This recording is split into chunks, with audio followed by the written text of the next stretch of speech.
บุญกุศลจะเฮ็ดให้เฮาดียิ่งขึ้นไปกว่านี้สูงขึ้นไปกว่านี้บุญเป็นที่เพิงปุญญานิปะละโลกัสสมิงปฏิทาหุนติปานินังเพราะเหตุว่าบุญนั้นเป็นที่พึ่งของสัตว์ทั้งหลายในโลกหน้าพร้อมทั้งโลกต่อไปเพิงได้ตั้งแต่วินาทีนี้ตั้งแต่วินาทีที่เฮ็ดบุญก็เอากายเอาวาจาเอาใจนี่เฮ็ดบาปก็เอากายวาจาใจนี่เฮ็ดบาปเฮ็ดให้เกิดความทุกข์เกิดความเดือดร้อน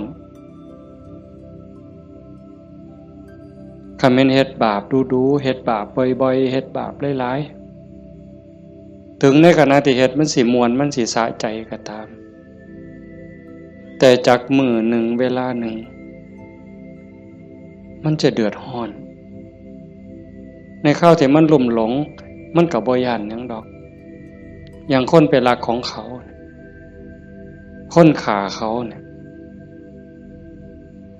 ฆ่าสัตว์ลักทรัพย์ประพฤติผิดในกาม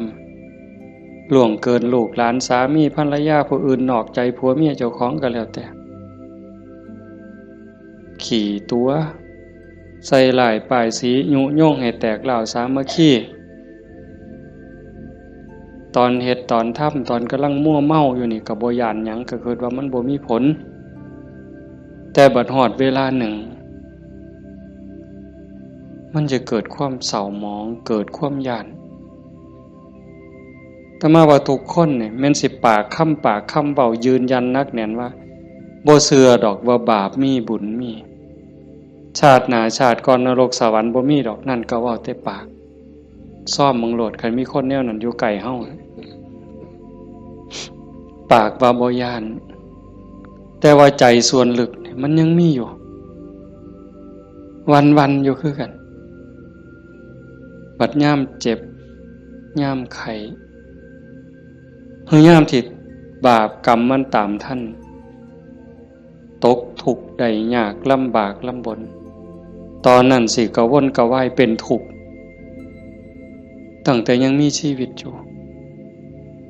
แต่ขันคนที่เสื่อหมั่นอยู่แล้วว่าบาปมีบุญมีชาติหน้าชาติก่อนนรกสวรรค์มีขันเผลอไปเฮ็ดบาปปั๊บด้วยความคิดไม่ออกในเคยเป็นคิดบ่ดีบ่งามกับพ่อกับแม่กับครูบาอาจารย์พาสององค์เจ้าเพียงแค่ความคิดแป๊บนิดเดียวเศร้าหมองเดือดร้อนทันทีเห็นบ่ได้โดนเลยเด้อากาลิโกเลยเด้เกิดทุกข์เกิดเดือดร้อนทันทีบาปคือความทุกข์คือเครื่องเดือดร้อนในปัจจุบันส่งผลไปเรื่อยๆขันกำลังบาปมันแห้งมันยังส่งผลอยู่เจ็บไข้ไก่ล้มไก่ตายมันก็หลอกหลอนผ้าจิตตกไปสู่อบายนักสุดลงสู่นรกเบาลงมาเป็นเปรตอสุรกายเบาอีกเป็นสัตว์เดรัจฉานใส่บาปใส่กรรมอยู่นั่นเบาบางแล้วเมื่อเวลากลับมาเกิดเป็นคนอีกเถื่อเศษบาปตามมาพิการหูหนวกตั้งแต่เกิดผู้บางคนตาบอดตั้งแต่เกิดผู้บางคนอวัยวะบ่สมส่วนผู้บางคนอวัยวะครบคือหมูตีนครบมือครบแข้งขาครบแต่ว่าขี้ร้ายโยมว่ามันถูกซ้ำใดเห็นหมูเขางามเจ้าของก็นั่งเศร้าซองก็โจกงามเลยจะเป็นอุกจะเป็นอังลังเถื่อก็หน้าตาดีแต่พิการมันมีแนวเหตุให้กลุ่มใจทุกข์ใจอยู่หั่นบ้านเมืองเขามีมือ10 นิ้วมือ10 นิ้วเจ้าของเพิ่นมี9เป็นตาอยู่ว่าบัดนี้ไหว้พระยามใดก็จักสิเสี่ยงจักสิเฮ็ดจังได๋ขาดก็บ่ดีคันเกินมา11 นิ้วแล้วบัดนี้สิ่งเหล่านี้เป็นผลของบาป ที่ตามมาเล็กๆนะคำแม่นว่าอวัยวะก็คือหมู่อยู่หน้าตาก็พ่อไปวัดไปว่าก็บ่พอสิอายคนปานใดแต่ว่าทุกข์ล่ะเฮ็ดเวียกปานไฟไหม้มือไหม้ตีนคำบ่ได้ยืนขึ้นบ่ได้อยู่แต่บ่พออยู่พอกินจักเถื่อเอาคันหาอีกแนวนึงดีล่ะพ่ออยู่พ่อกินหน้าตาก็พ่อไปวัดไปว่าแต่ว่าได้ผัวขี้เหล้าเป็นจังไดคันสิป้ามันก็ฮักอยู่ได้เมียปล่อยเก่งบัดนี้เป็นจังไดเจ้าพ่ออยู่บ่บัดนี้ก็ยังว่าคู่กรรมคู่เวรเอาให้อีกก็ได้ผัวก็ดีดีเมียก็ดีดีบอกกันอ้อมแอมอ้อมแอมปานเทวดาแต่ว่าลูกปานผีบัดนี้ผานมันอย่างเดียวนอนก็บ่หลับกลางเว้นก็เป็นทุกข์กลางคืนก็เป็นทุกข์คิดยากแต่น้ำลูกชายก็พอแห้งแล้วลูกสาวก็พอแห้งแล้วนั่นคือผลบาปแต่บุญล่ะบุญเป็นสื่อของความสุขเป็นสื่อของความดีความงามนำมาซึ่งความเจริญในขณะที่เฮ็ดปั๊บเฮ็ดบาปก็เอากายวาจาใจเฮ็ดบุญก็เอากายเอาวาจาใจนี่เฮ็ดแต่ว่าบุญเฮ็ดแล้วมีความสุขบ่ต้องรอชาติหน้ายังไม่ออกมาในสวนธรรมกราบพระปั๊บบ่แม่นกราบตามธรรมเนียมเนี่ยกราบด้วยความเข้าใจว่าเฮากราบพระรัตนตรัยพระพุทธเจ้าพระธรรมพระสงฆ์พระพุทธะนี่อยู่ในใจกราบลงไปโดยสำนึกขึ้นขององค์สมเด็จพระบรมศาสดามันเกิดความอิ่มใจเกิดปีติสิสังเกตไม่ออกสังเกตเจ้าของอยู่ว่าเวลาเฮานั่งสมาธิเนี่ยคือภาคค่ำเนี่ยแหละภาคแรงเนี่ย5 โมงแรง6 โมงแรงนั่งสมาธินิ่งๆหอดเวลาทำวัดคุกเข่าขึ้นกราบงามๆนิ่มนวลคือกราบไปบนหลังพระบาทของพระพุทธเจ้ากราบลงไปบนหลังตีนภาษาเฮาเอาหน้าผากแตะลงไปบนหลังตีนของพระพุทธเจ้ากราบ3 เทื่อแล้วเงยขึ้นประนมมืออะระหังสัมมาสัมพุทโธภะคะวาพระผู้มีพระภาคเจ้าเป็นพระอรหันต์ดับเพลิงกิเลสเพลิงทุกข์สิ้นเชิงตรัสรู้ชอบได้โดยพระองค์เองโอ้สำนี่มันอิ่มน้ำตาไหลอ่อนซ่อนเจ้าของอิ่มใจภูมิใจเด้ทั้งเถื่อเฮาบ่ต้องเว้าคิดซื่อๆนั่งสมาธินิ่งๆทบทวนพระพุทธเจ้าเพิ่นเป็นไผมาจากไสเฮ็ดจังได๋ได้เป็นพระพุทธเจ้าบุกบั่นฝ่าฟันเสียสละหยังมาแน่กลัวได้เป็นพระพุทธเจ้า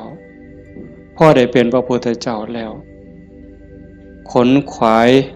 ในการบอกการสอนการแนะการนำพระมหากรุณาธิคุณที่ยิ่งใหญ่หวังให้สรรพสัตว์ทั้งหลายพ้นไปจากความทุกข์พ้นไปจากการเกิดการแก่การเจ็บการตายพอพระองค์เห็นว่าวัฏฏะสงสารนี่หาความปลอดภัยอีหยังบ่ได้เฮ็ดบุญบักใหญ่หลวงตกนรกก็มีเฮ็ดดีมาตลอดชีวิตพลาดนิดเดียวล่วงลงสู่อบายก็บ่อึด แม่นสิเกิดมาเป็นคนดีแล้วงามแล้วร่ำรวยเฉลียวฉลาดมียศถาบรรดาศักดิ์แล้วแต่ความทุกข์ก็บ่เคยห่างหายไปจากคนเกิดเป็นทุกข์โยมกระทบทวนเห็นเกิดในท้องแม่9 เดือน10 เดือนพัฒนาการเฮานั่งคดจ้องของอยู่ในท้องแม่มือคลอดแม่ก็เกือบตายทั้งเถื่อก็ตายอีหลีแม่ก็ห้องโฮโพสังกาบัดลูกหลุดออกมาสลบเลยลูกพ้นออกมาปั๊บก็หายกากหลด100%เต็มหมดสุคนทุกข์เลยเกิดมาทุกข์แก่ก็ทุกข์หูจักสุคนแล้วนั่งอยู่นี่เจ็บแขวเจ็บข้างเจ็บแข้งเจ็บขาปวดหลังปวดแอวเคยหมดสุคนนะหัวงอกตั้งแต่หัวงอกซื่อๆมันบ่เจ็บบ่ปวดก็ทุกข์เว้ยไม่ออกเป็นเลยว่ะส่องกระจกเห็นผมงอกนี่ถอนปั๊บโลดย่านเข้าว่าเจ้าของเฒ่าเห็นบ่อายุ40คันเขาเอิ้นแม่ใหญ่ได้งวกปั๊บตาเขียวปื้อโลดเด้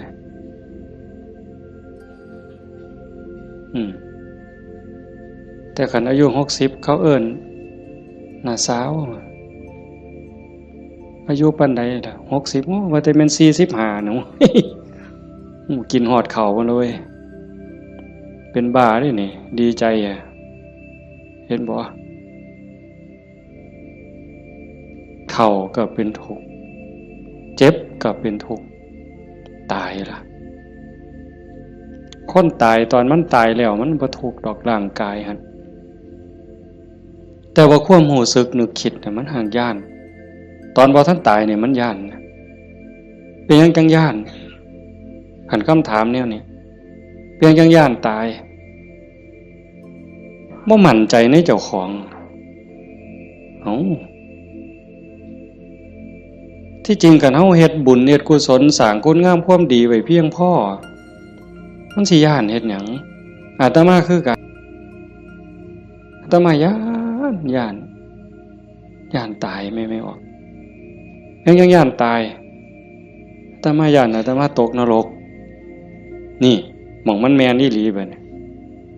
คันว่าตายปั๊บอาตมาจะไปเกิดเป็นเทวดามีสวรรค์วิมานกว้างใหญ่มีบริวารล้อมหน้าล้อมหลังมีทิพย์หมด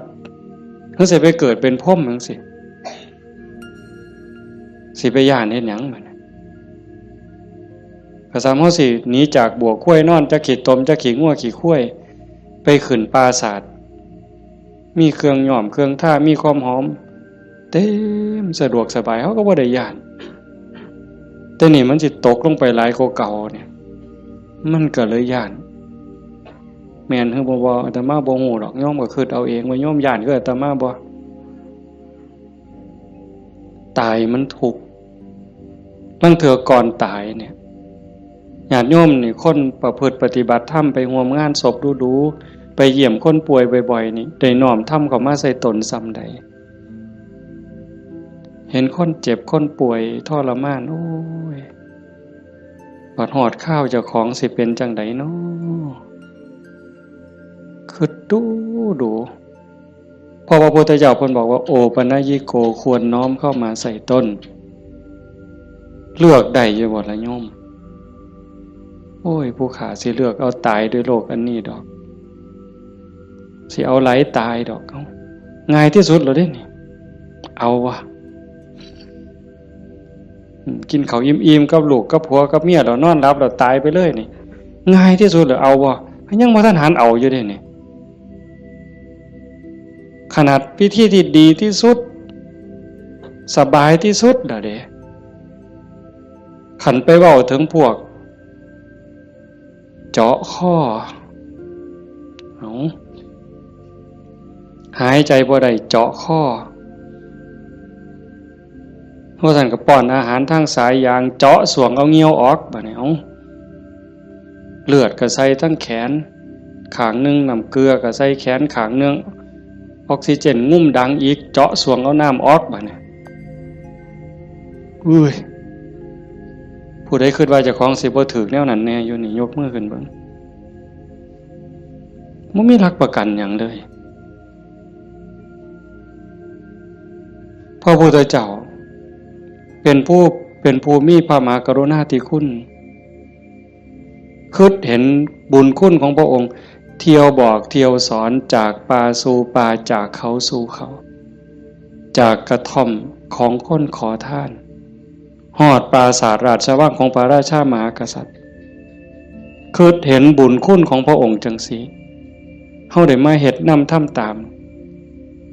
มันเป็นบุญแน่ๆคิดพ่อคิดเห็นนั่งสมาธิพิจารณาไปเกิดอิ่มใจพอใจสุขใจเดียวนี้คิดเบิ่งเจ้าของมันถึงสิเกิดบ้านนอกคอกหน้าบ้านป่าขาดอนบ่ร่ำรวยเป็นแสนเป็นล้านคือเพิ่นแต่ว่าเฮามีวัดมีครูบาอาจารย์มีพี่มีน้องที่รักศีลรักธรรมเฮามีสัมมาทิฏฐิมีความเห็นถูกเห็นตรงตามคำสอนพระพุทธเจ้าอย่างน้อยๆนี่เชื่อว่าบาปมีบุญมีชาติหน้าชาติก่อนนรกสวรรค์มีเฮ็ดดีก็ย่อมได้รับผลดีเฮ็ดชั่วก็ย่อมได้รับผลชั่วพระพุทธศาสนาสอนเรื่องเหตุเรื่องปัจจัยเพราะสิ่งนี้มีสิ่งนี้จึงมีหว่านพืชจังไดก็ได้ผลจังซั่นอ่อนซ่อนเจ้าของภูมิใจในเจ้าของแม่นสิเกิดบ้านนอกคอกหน้าทุกข์ยากปากหมองบ่ร่ำบ่รวยบ่สวยบ่งามแต่เฮามีโอกาสได้เข้าวัดได้มีโอกาสปฏิบัติธรรมเป็นผู้บ่ประมาทได้ยินเสียงปากเสียงเว้าของครูบาอาจารย์น้อมนำลงสู่การประพฤติปฏิบัติซ้ำนี่เฮาก็พอแห้งอ่ะนี่โยมเป็นบุญล่ะเด้นี่เกิดปีติเกิดความอิ่มใจแล้วก็ตั้งตนในความบ่ประมาทอีกอันนี้หมายถึงบุญเฮ็ดปั๊บก็เกิดความสุขใจอิ่มใจปั๊บขันเฮ็ดเรื่อยๆเฮ็ดบ่อยๆเฮ็ดดูๆจิตนึกตั้งแต่ถึงคุณงามความดีบัดเจ็บบัดป่วยบัดไข้บัดหนาวบัดสิลมสิตายนิมิตที่มันดีมันงามนำพาดวงจิตดับปุ๊บไปสู่สุคติขันมันเฮ็ดดูอันนี้หมายถึงดีเด้ให้ท่านรักษาศีลเจริญภาวนาเลี้ยงพ่อเลี้ยงแม่เขาวัดเขาว่าสร้างน้ำทำบุญมีจิตเอื้อเฟื้อเกื้อกูลขันมันเฮ็ดดูบ่อยๆจิตมันเที่ยวทางนี้ดูอั่นดอกมันก็ง่ายต่อการสิเกิดสิ่งเหล่านี้ในการจูงจิตไปสู่สุคติดับปุ๊บก็ไปสู่สวรรค์ไปสู่พรหมเอิ่นว่าไปสู่สุคติใส่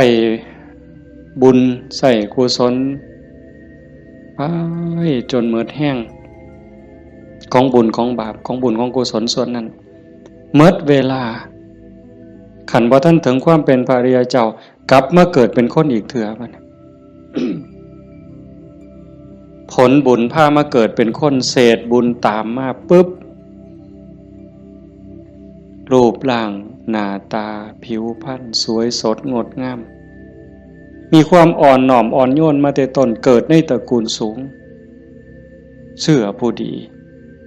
ให้ทานมาหลายๆโดยจิตศรัทธารวยตั้งแต่เกิดแต่มาว่ามาหลายปีแล้วว่าขันคนให้ทานด้วยความศรัทธาด้วยความเลื่อมใสเฮ็ดด้วยความจริงใจผลมันให้รวยบางเทื่อรวยตั้งแต่เกิดบ่ทันมื่นตาซ้ำปู่ย่าตายายเตรียมฝากธนาคารไว้ให้เปิดบัญชีไว้รับเป็นร้อยล้านพันล้านล่ะเห็นบ่ล่ะนั่นคืออานิสงส์ของศีลของทานของบุญของกุศลสวยรวยสวยผอมงามผอมรวยผอมฉลาดผอมโรคภัยไข้เจ็บหน่อยอายุยืนมีคนเคารพนับหน้าถือตาเว้าหยังคนก็เชื่อถอยฟังคำผู้ใดบ่อยากได้เนี่ยก็ 100% ทุกคนอยากได้ แต่ว่าอยากซื่อๆมันบ่ได้แบบนั้นต้องเฮ็ดต้องสร้างเหตุปัจจัยแต่ว่าคนไทยในปัจจุบันเนี่ยอาตมาว่าก็กำลังหลงทางไปไกลคือกันมองจังหนึ่งก็คือศาสนาพุทธเจริญเบิ่งอีกแนวหนึ่งก็คือเสื่อมเต็มทีในเวลาเนี่ยนี่คือชุมนุมชนของเฮาเนี่ยกลุ่มเฮาเนี่ยคือเจริญอยู่แต่ว่าอีกกลุ่มหนึ่งมันอาศัยพุทธศาสนาติดยี่ห้อพุทธศาสนาแต่ว่าเนื้อในแกะกล่องเปิดขวดกินเข้าไปมันบ่แม่นบ่อยากเว้าหลายปานใดดอกเรื่องหมู่นี้แต่มันต้องเถือกับเป็นตะเว้าอ่อนวอนบวงสรวงพิธีกรรมเนี่ยมันออกนอกทางหมดนิยมคันมันสิง่ายปานนี้พระพุทธเจ้าสิมานั่งเฮ็ดหยังสิสอนเฮาให้ฝึกให้ฝนให้เพียรเฮ็ดหยังครูบาอาจารย์หลวงปู่หมั่นหลวงปู่ชาเอาชีวิตเกือบบ่รอดก็ซั่นก็ขึงฝ่ายแล้วก็มาผูกหัวเจ้าของก็สวดซะทีล่ะอิติปิโส1,800,000ก็เลยตัวให้มันหอเวินกิเลสคูโคบออกโลดติล่ะมันแม่นบ่ล่ะกระแสนี่กำลังแห้งไม่ออกกระแสนี่กำลังหลายนั่งเถื่อกับเงินนี่เป็นตัวตั้งบ่ได้ตั้งใจดอกแต่ขี่รถมาได้ยินไหมเปิดวิทยุฟังแถวนี่ล่ะวิทยุแถวนี่ล่ะหมดน้ำกันนี่ล่ะเนาะพอมันได้เงินหลายบางมื้อวันที่2บ่อาตมาไปเทศงานนึงเทศจบคนกำลังลังมาอันนี้มือสาวมือรุ่นก็เลยถามประธานงานเขาก็บ่ฮู้ดอกว่าท่านเข้าใจว่ามันเป็นแนวใดนะถามว่าเป็นจังได๋งานเรียบร้อยดีอยู่บ่เรียบร้อยอยู่ค่าน้อยเพิ่นว่าอุ้ยได้เงิน800,000กว่าเพิ่นว่าสาธุว่ะงานคืนเดียวง่ายๆแจกไม่หีบกันหมดคืนเนี่ยอยากเคาะหมดไว้ก็ออกแบ่งใหญ่ๆถ้ามาเชื่อว่าพระพุทธเจ้าบ่สอนแล้วก็บ่ได้พาเฮ็ดแนวนั้นแต่แนวจังซี่นี่แม่ออกนอกจากเป็นบุญเป็นกุศลเด้เฮามาเฮ็ดในมื้อนี้เวลานี้เด้นอกจากมาสร้างบุญแล้วมาหาที่เพิงสำหรับดวงจิตดวงวิญญาณเจ้าของแล้วชีวิตมันมีกายกับใจอย่างว่าร่างกายประกอบด้วยดินน้ำลมไฟเหมือนเวลามันก็แตกสลายดินขึ้นดินน้ำขึ้นน้ำลมขึ้นลมไฟขึ้นไฟแต่กระแสจิตกระแสใจกระแสวิญญาณเดินทางต่อหอบบุญหอบบาปไปขันดวงจิตดวงใจดวงใดได้รับการพัฒนานอกจากบุญแล้วพัฒนาคือมันเฮ็ดให้เกิดให้มียกระดับเจ้าของสูงขึ้นจากอำนาจการบีบคั้นกดขี่ข่มเหงของกิเลสคือความโลภความโกรธความหลงจิตดวงนั้นเบายิ่งเบายิ่งละเอียดยิ่งสูงใกล้พระพุทธเจ้าไปเรื่อยๆขันใจต่ำก็หมายความว่ากิเลสถมมันหลายใจสูงกิเลสติดหน่อยขันสูงที่สุดกิเลสเกาะบ่ได้ก็เป็นอิสระจากกิเลสไปเข้ามาเดินจงกรมมานั่งสมาธิสวดมนต์ฟังเทศน์ฟังธรรมก็เพื่อสิซักฟอกจิตใจเจ้าของการฟังธรรมนี่ก็เป็นตนหนึ่งเฮ็ดให้เฮาได้เกิดปีติเกิดความสุขเกิดสมาธิตั้งแต่เกิดความเข้าใจได้ส่องได้ทางยกจิตเจ้าของให้มันสูงยิ่งขึ้นได้เฮาก็เฮ็ดหลายๆอย่างทั้งการฟังทั้งการประพฤติปฏิบัติทั้งการสวดมนต์เฮาทำวัดแปลมันยิ่งเห็นยิ่งเข้าใจอย่าเอาเพียงแค่มวลเอาเพียงแค่ความไพเราะอย่างเดียวเ เฮาสวดซ่าๆเฮามีโอกาสพินิจพิจารณาถึงความหมายที่เฮากล่าวออกไปแต่ละคำน้อมนึกเห็นพระพุทธเจ้านึกถึงครูบาอาจารย์พระอริยสงฆ์คือจังเพิ่นบอกเพิ่นสอนอ่านไปนำสวดไปนำพิจารณาหาเหตุหาผลหาความหมายนำมันจะได้เข้าใจยิ่งขึ้นคันเฮาคิดจังสี่คือโยมพอออกผู้เป็นเจ้าภาพเป็นตะเงิดคนอีหลีเด้อาตมาเห็นอาจจะเห็นมาหลายแต่จื้อได้นี่เป็นรายที่สองผู้หนึ่งโยมเพื่อสังขะจังหวัดสุรินทร์เฮ็ดแรกๆเนี่ยเฮ็ดเป็นรีสอร์ทเฮ็ดสวนนี่เป็นรีสอร์ทมีบ้านพักเอาไปเอามาไปปฏิบัติธรรมดูเขา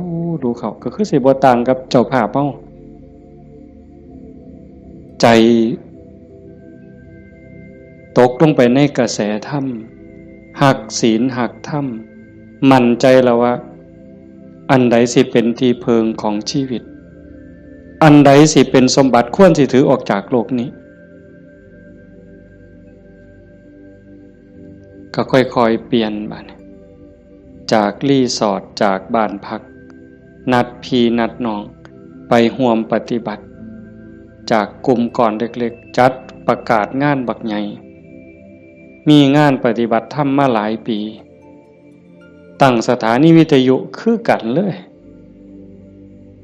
2 ปีที่ผ่านมาหลังเนี่ยจัดงานปริวาสโยมได้ไหนไม่ออกได้ไหนเอาสวนเจ้าของจัดเป็นงานปฏิบัติธรรมนิมนต์พระมาเขาอยู่ปริวาสกรรมญาติโยมไม่ออกชาวบ้านกับมาร่วมปฏิบัตินำกับพ่อๆกันนี่แหละครับเฮาแต่เพิ่นก็มีพระเสริมเข้ามานี่คือมั่นใจแล้วว่าสิ่งที่สิถือออกจากโลกนี้นอกจากบุญกุศลคุณงามความดี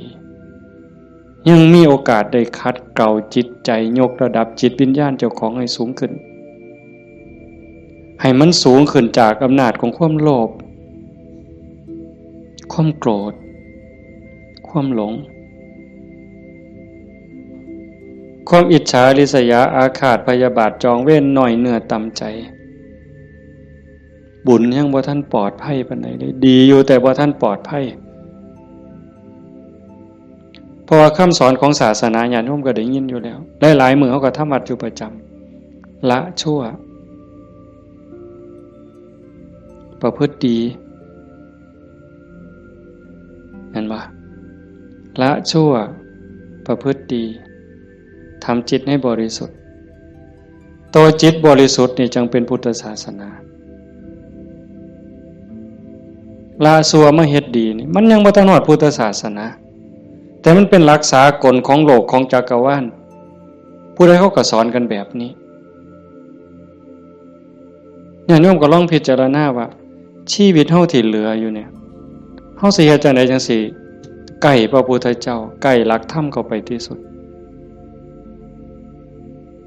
จากชั่วมาถึงดีจากดีไปถึงว่างจากชั่วมาถึงดีจากดีไปถึงว่างตัวทางสายกลางเนี่ย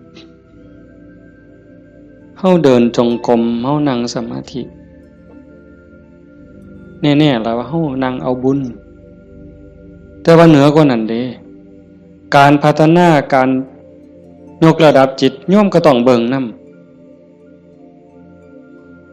ำเพราะว่าธรรมะคำสั่งสอนของพระพุทธเจ้ามันปฏิบัติได้บ่จำกัดการสวากขาโตภควตาธัมโมพระธรรมเป็นสิ่งที่พระผู้มีพระภาคเจ้าตรัสไว้ดีแล้วเฮาสวดมนต์ว่าจังซี่ดีนี่หมายความว่าจังได๋ดีก็หมายความว่าบ่ชั่วตอบแบบพี่บ่าเว้าเด้ดีคือบ่ชั่วแต่ในความหมายนั้นดีแล้วหมายความว่าบ่ขาดพระพุทธเจ้าสอนไว้ตรัสไว้บ่ขาดแล้วก็บ่เกิน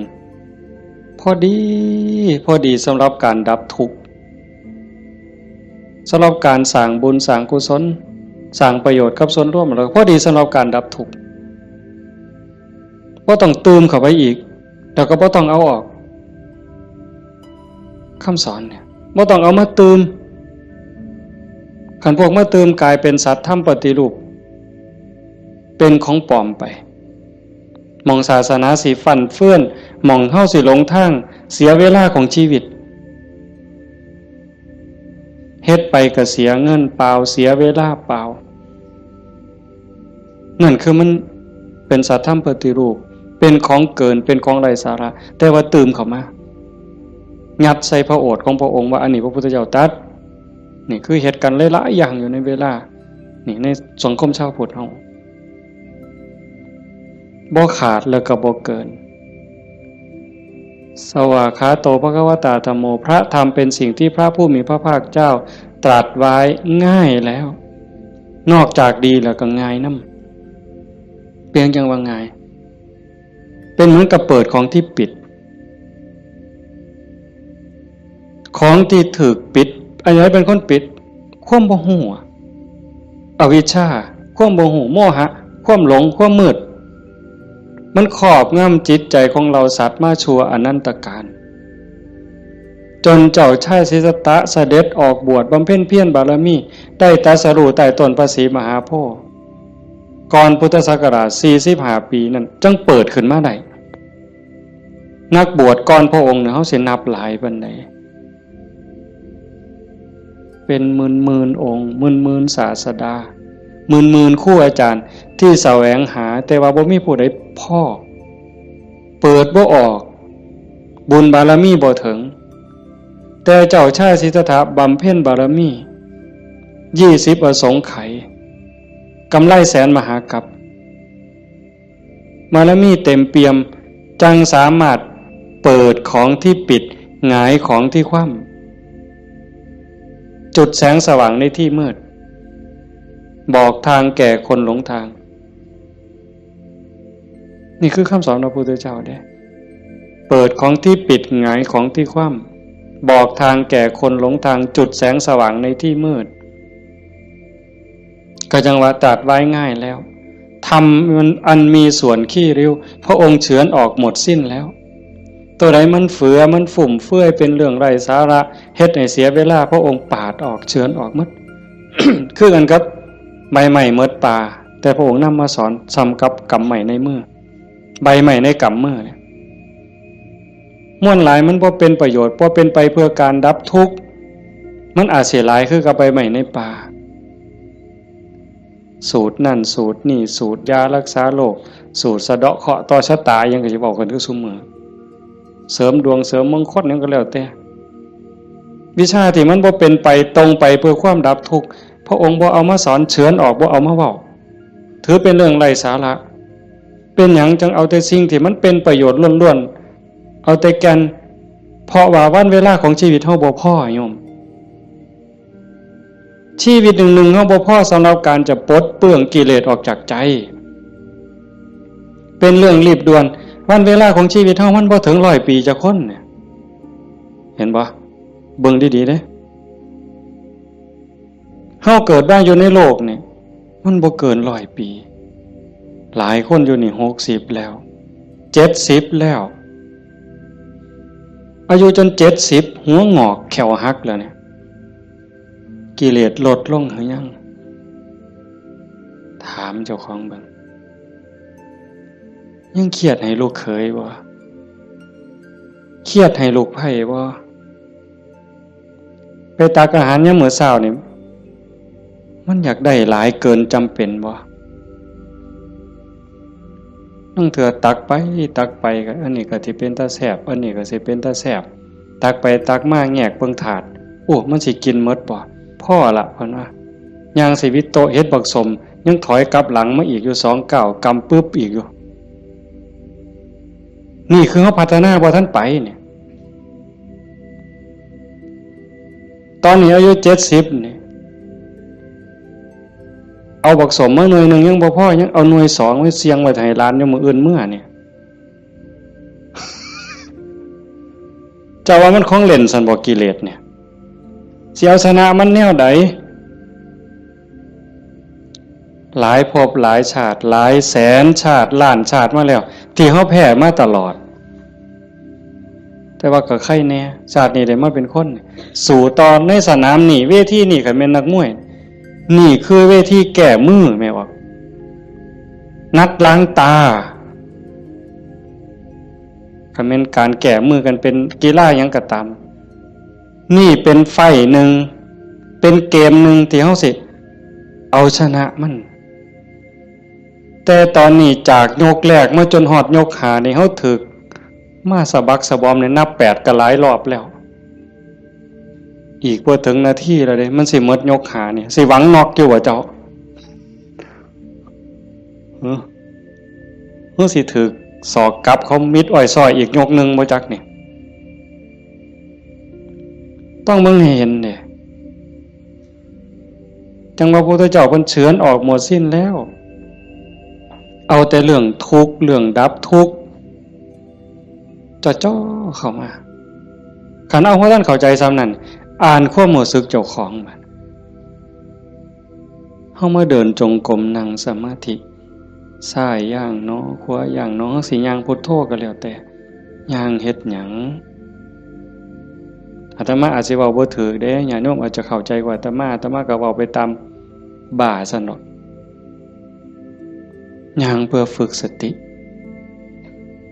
เพื่อเพิ่มความถี่ของสติสัมปชัญญะ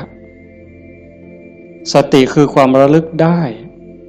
สัมปชัญญะคือความรู้ตัวฝึกบ่อยเฮาเผลอ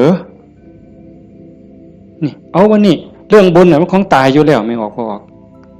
เรื่องบุญน่ะของตายเพียงแค่เฮาตั้งอกตั้งใจมีศรัทธามาเฮ็ดให้บุญของตายมันได้อยู่แล้วจากชั่วมาถึงดีจากดีมาถึงว่างจากบาปมาถึงบุญจากบุญไปถึงว่างเนี่ยบุญน่ะของตายเฮาเพียงแค่มีศรัทธามานี่มันมหาศาลแล้วบุญเป็นต้นหนุนแต่เฮาสิเอาดีกว่านั้นบ่คันเจ้าดีกว่านั้นทุกอย่างก้าวที่เฮาย่างซ้ายหูว่าซ้ายขวาหูว่าขวาคันสิเอาขวาพุทธซ้ายโทก็ให้ฮู้อย่าให้จิตออกนอกปกติคนเฮานี่จิตมันสิส่งออกนอกย้อนไปอดีตบ้างมื้อวานมื้อก่อนปีกาย10ปีก่อนยังเอามาคิดดีบ่ดีก็ให้คือเห็นแนวเป็นตะทุกข์หลายเศร้าหลายนอนให้คือเห็นตั้งแต่10ปีก่อนพุ่นอันนี้ก็บ่แม่นคิดไปคิดมาเห็นตั้งแต่อดีตได้ตามใจเฮ็ดอันนั้นก็แม่นหมดแน่นหมดถูกใจเจ้าของหมดนอนหัวยุ่มอยู่อันนี้ก็บ้าบ่แม่นคันบ่อยู่กับอดีตบ่นี่พูดอนาคตมื้ออื่นมื้อนี้ผู้เขาหดบ่นอพูนย่านผู้เหี่ยวอ่ะ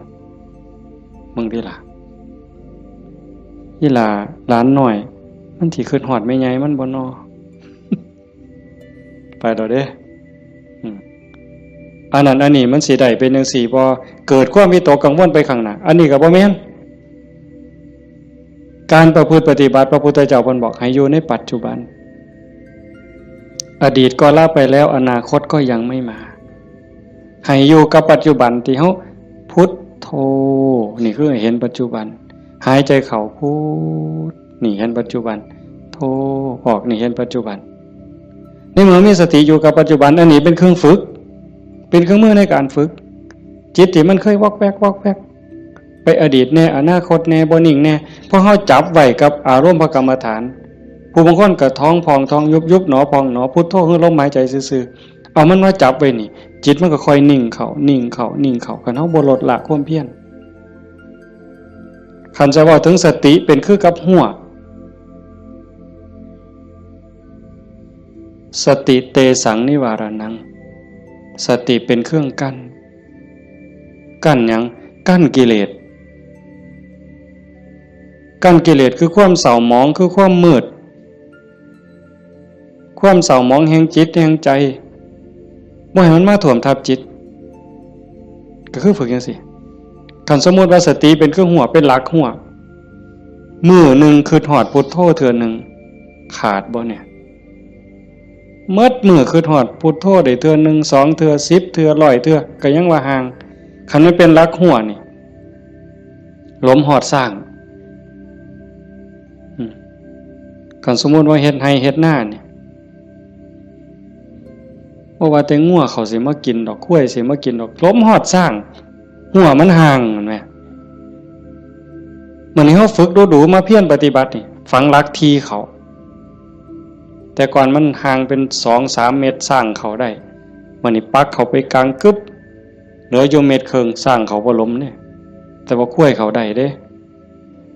ฝึกเขาไปอีกเพี้ยนไปอีกพยายามเขาไปอีกฟักกึบเขาไปอีกจากเมตรครึ่งเหลือ75 เส้นจบกล้วยเขาบ่ได้งัวเขาบ่ได้แต่ว่าหมูอาจสิเขาได้เนี่ยดุดมุนเลยเสียบเขากลางกึบเหลือ30 กว่าเส้นหมูเขาบ่ได้แต่หมาเขาได้มันเพี้ยนเขาไปอีกซับเขากลางจาก30 กว่าเหลืออยู่20 15ขึ้นไปหา20เสียบเขาไปอีกเหลืออยู่10 กว่าเส้นมาแล้วไก่กับเขาบ่ได้เสียบเขาไปอีกไก่เขาบ่ได้กบอาจสิเขาได้ที่เขาอีกกบเขาบ่ได้เขียดโม่เขาได้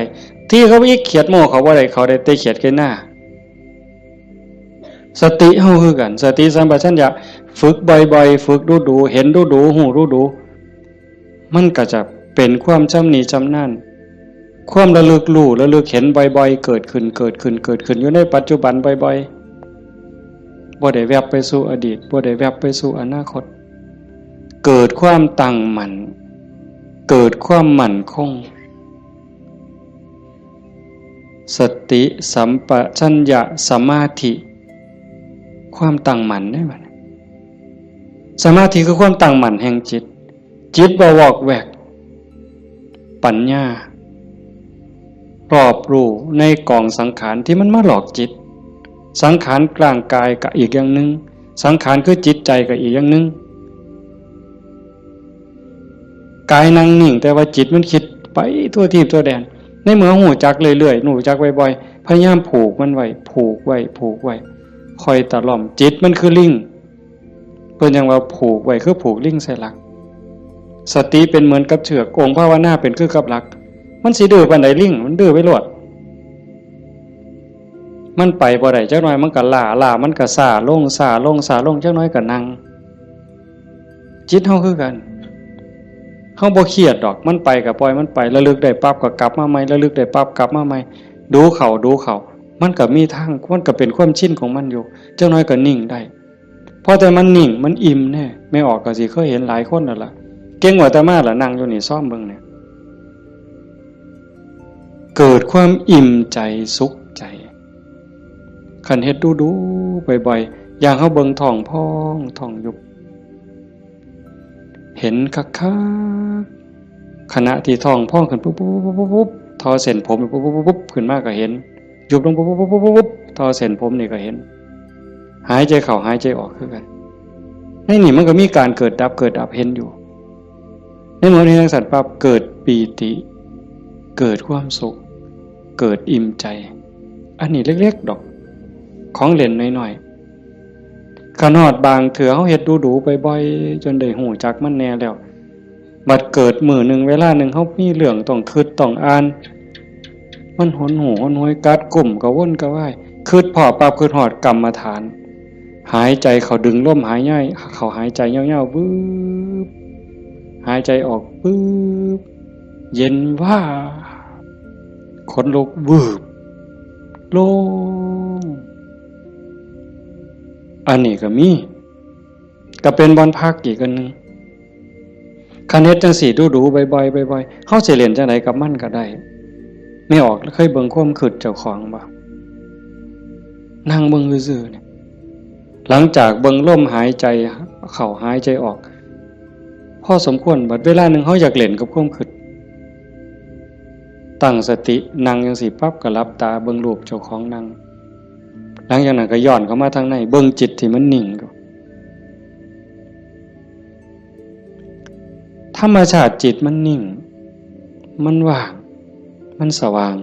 เป็นประภัสสรแต่กิเลส ความโลภความโกรธความหลงนั้น มันเป็นแขกมาเยี่ยมมาเยือนชั่วคู่ชั่วข้าวเยี่ยมแล้วก็ไปเยี่ยมแล้วก็ไปแต่ว่าเฮาขาดสติบ่เนี่ยมันเยี่ยมตลอดเวลามาทางตาแน่ทางหูแน่ทางจมูกแน่ทางลิ้นแน่ทางกายแน่รับหูรับตาไว้ก็มาทางใจคิดอยู่ตลอดนี่คือแขกในเมื่อแขกมาเยี่ยมดูจิตใจอ่อนล้าเจ้าของบ้านบ่ได้พักข้าแต่ตอนรับแขก ไม่ว่าเคยเป็นบ่ล่ะสมมุติว่าเป็นเฮาเนี่ยล่ะเดี๋ยวกับผู้นั้นมาผู้นี้มาต้อนรับอยู่หมดมื้อหมดเว้นหาข้าวหาน้ำให้อยู่ให้กินคอยเว้าคอยจาทักทายปราศัยเมื่อยเนี่ยคนบ่ได้พักก็เมื่อยก็ล้าใจบ่ได้พักก็คือกันเดี๋ยวก็โลภเดี๋ยวก็โกรธเดี๋ยวก็หลงเดี๋ยวก็ฮักเดี๋ยวก็ซังเดี๋ยวก็ย้านอยู่หั่นแต่คันเราได้เฮ็ดสมาธิได้ภาวนาจิตมันได้พักเป็นพักเป็นพักเกิดความหนักแน่นมั่นคงเด้เวลาที่จิตเฮามีสมาธิเกิดความหนักแน่นมันบ่เป็นสมาธิแบบที่เฮาเว้าถึงกันจนว่านิ่งสว่างดับไปเป็นชั่วโมง2ชั่วโมงเป็นมื้อเป็นเว้นก็สร้างเพียงแค่เฮาเห็นลมเข้าลมออกเนี่ยคือเห็นพุทโธติดต่อกันจัก5นาที10นาทีมันมีแห้งเด้เด้ไม่ออกหลายคนเป็นอยู่มั้งเห็นพุทโธลมเข้าก็พูดลมออกก็โธต่อกันจัก5นาที10นาทีนี่มันเกิดความมั่นคงในใจคันแม่นกกเสานี่ก็ซ้ำเสาปูนแล้วอยู่บ่ติงเด้จิตใจบ่หวั่นไหวนักแน่นมั่นคงโยกบ่ได้เห็นบ่แต่ขันไปกว่านั้นบัดน่ะอ่านเบิ่งความคิดปั๊บหูปั๊บคิดปั๊บหูปั๊บคิดปั๊บหูปั๊บเฮานั่งจังซี่คือกันไม่ออกคันสมมุติว่าเฮาพุทโธพุทโธแล้วมันมักคิดเอาแนวใหม่เอ้ามึงคิดกูสิเบิ่งบัดนี้บ่พุทโธแล้วเศร้าพุทโธคิดปั๊บหูปั๊บคิดปั๊บหูปั๊บบ่คิดต่อมันเด้บ่คิดซอยมันหูมันซื่อๆมันเศร้าเด้หูปั๊บมันเศร้าเลยเด้มันอยากอายซ้ำกับลูกกับหลานสิไปลักกินของเนี่ยเสียงตาหน่อยเบิ่งหดมือปั๊บโลดเด้เป็นแนวนั้นเบิ่งความคิดอันนี้ก็ตนหนึ่งเอาไปเอามาหูขบวนการกันแรกๆตั้งเถื่อมันคิดไปแล้วสมมุติคือเขียนหนังสือนี่บออานอบานไม่โทบ้านบออัวบัวออามองามฮอดพุ่นจังคิดออกฮอดม่อมาแล้วโอ้ยคิดไปหยังฮอดพุ่นตั้งสติไหมมันเขียนไหมมันอาจสิฮอดงออาบ่ทันได้ม่อมาฮอดสระปั๊บหูปั๊บคันหูรู้มันสิสั่นเข่าได้บัดแต่คันแรกๆปั๊บมันฮอดงออามองามบ้านบัวงามมันเฮาตั้งสติดีๆเอาก่อนมันมาฮอดม่อมาเนี่ยมันว่าหยังก่อนสระอาก่อนสระอาเด้งองูก่อนงองูเด้ว่าแหวนก่อนว่าแหวนมหานากาศก่อนมหานากาศบ่ใบไม้ไล่ถอยกลับมาลุ้นไปอีกสั่นเข่าคิดปั๊บหูปั๊บคิดปั๊บหูปั๊บการปรุงแต่งของจิตของสังขารมันไปบ่ได้ไกลเพราะหูมันอยู่จอบมันอยู่จากไปหอดบ้านบัวงามมันต้องบัดสุดท้ายมันหอดเพียงแค่บออาเพราะท่านไม่โทษสั่นเข้ามาหอดบอใบใหม่มัดโตเบิ่งดูบอใบใหม่เพียงแค่ขอดหัวหูจักหยุดปุ๊บเป็นได้แนวไหนก็เป็นนะตรงมันว่างตรงมันนิ่งตรงนี้กิเลสบ่มานั่นคือจิตเดิมสะอาดบริสุทธิ์บ่พาเจ้าของถูกเข้าใจได้เลยว่าคำสอนของพระพุทธศาสนาสูงสุดเพื่อบ่ทุกข์คำสอนของพระพุทธเจ้าทั้งหมดเป็นไปเพื่อดับทุกข์เป็นไปเพื่อพ้นทุกข์จังว่าความว่างจากความยึดมั่นในความเป็นตัวเป็นตนในสิ่งที่ใดที่มีที่เป็นเฮาประพฤติปฏิบัติจังสี่คือกันเดินจงกรมนั่งสมาธิ พื่อเจริญสติสัมปชัญญะปัญญาสมาธิให้มันหูเท่าทันในเมื่อกิเลสเกิดมากระทบกิเลสคือความทุกข์คือความเดือดร้อนความเศร้าหมองต่างๆมันจะเกิดขึ้นกับจิตกับใจมันมาทางไหนมันมาทางตามันเข้าทางตาเข้าทางหูทางจมูกทางลิ้นทางกายทางใจเพิ่นเอิ้นว่าอายตนะอายตนะเป็นเครื่องเชื่อมต่อภายในก็มี6ภายนอกก็มี6ตามันเป็นคู่กับรูปหูเป็นคู่กับเสียงจมูกเป็นคู่กับกลิ่นลิ้นเป็นคู่กับรสกายเป็นคู่กับสัมผัสใจเป็นคู่กับอารมณ์มันใส่ตาใดเข้าทั้งตาใดมันเข้าทั้งตาใส่หูใดมันเข้าทั้งหูใส่ดังใดมันเข้าทั้งดังใส่ลิ้นใดเข้าทั้งลิ้นรับหูรับตาไว้มันเข้าทั้งใจพี่